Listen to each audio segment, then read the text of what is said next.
Welcome back to The Explainer. Today, we're totally rethinking the theology of worship through the lens of the divine council worldview.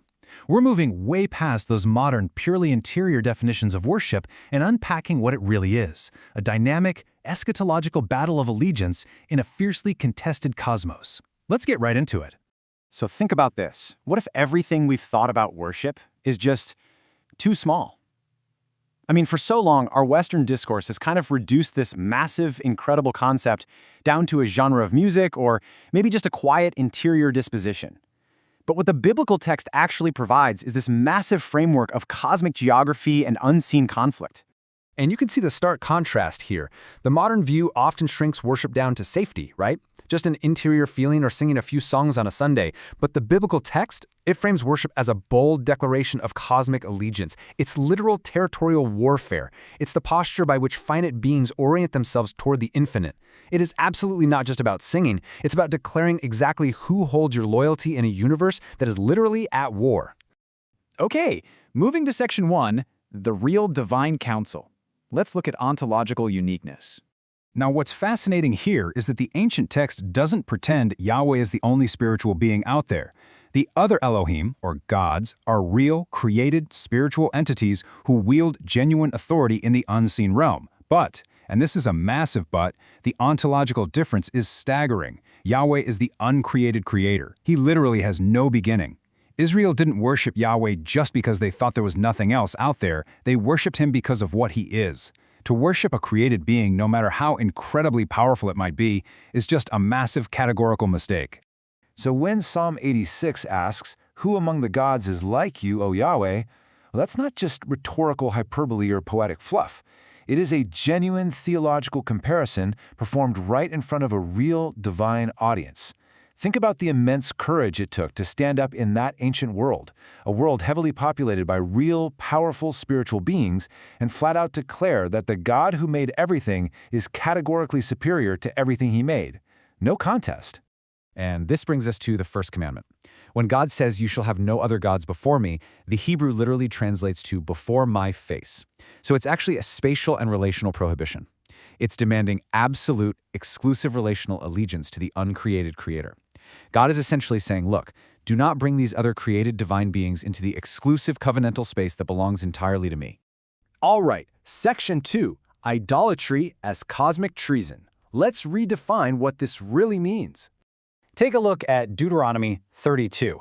This text completely strips away the comforting idea that ancient people were just mistakenly bowing down to chunks of carved wood. It bluntly states they sacrificed to demons, not to God, to gods they had not known. The biblical authors fully understood that right behind those ancient statues were real, supernatural entities actively receiving the worship that rightfully belonged to Yahweh. So we really need to redefine our terms here. Idolatry is not some innocent, primitive superstition. It is genuine covenantal treason. You are redirecting your loyalty to the exact supernatural beings whose rebellion set the world's brokenness into motion in the very first place. When you see it from this angle, you suddenly realize exactly why the biblical prophets were so fiercely, unapologetically opposed to it. It's a catastrophic misallocation of allegiance. And honestly, this high-stakes reality applies to how we live our everyday lives too. Taking the Lord's name in vain, it's actually not just about verbal profanity or stubbing your toe and yelling a bad word. The original Hebrew word implies carrying or bearing. So to take the name in vain is to carry Yahweh's name as an empty thing. It means calling yourself his people, but living in a way that totally misrepresents his character to the watching nations. Moving right along to section 3, the migration of sacred space. This timeline is absolutely fascinating.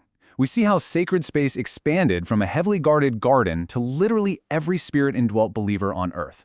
Think about it. In Eden, heaven and earth completely overlapped. Then, because of the fall, that space became restricted. It moved to the tabernacle, which was essentially a portable Eden, and then to the permanent temple in Jerusalem. Then, incredibly, Jesus himself becomes the ultimate temple, God's presence in the flesh. And finally, at Pentecost, that exact same presence fills the church. So, the profound takeaway here is that worship was completely liberated from geographic restrictions the moment the Spirit arrived within the community as the new Shekinah presence. You no longer have to make a pilgrimage to a specific, holy site. Every single believer is sacred space. Whenever the community gathers, that specific location literally becomes the active intersection of heaven and earth. How wild is that? That brings us to Section 4, reclaiming the nations. Now, when we talk about things like missions, baptism, or even just praying your kingdom come, we aren't just talking about nice religious rituals. These are aggressive territorial expansions. According to the divine council worldview, back at the Tower of Babel, God disinherited the nations and placed them under the authority of lesser Elohim who later rebelled. So when the church preaches the gospel today or plants a church in a new neighborhood, you are quite literally planting Yahweh's flag in contested territory. We are participating in a cosmic, geographical reclamation project. And we see hints of this master plan everywhere. Take Cornelius, for example. He was a Roman centurion, definitely not part of the covenant of Israel. Yet Acts 10 clearly tells us his prayers were received by God. This proves that Yahweh never fully abandoned the nations he disinherited at Babel.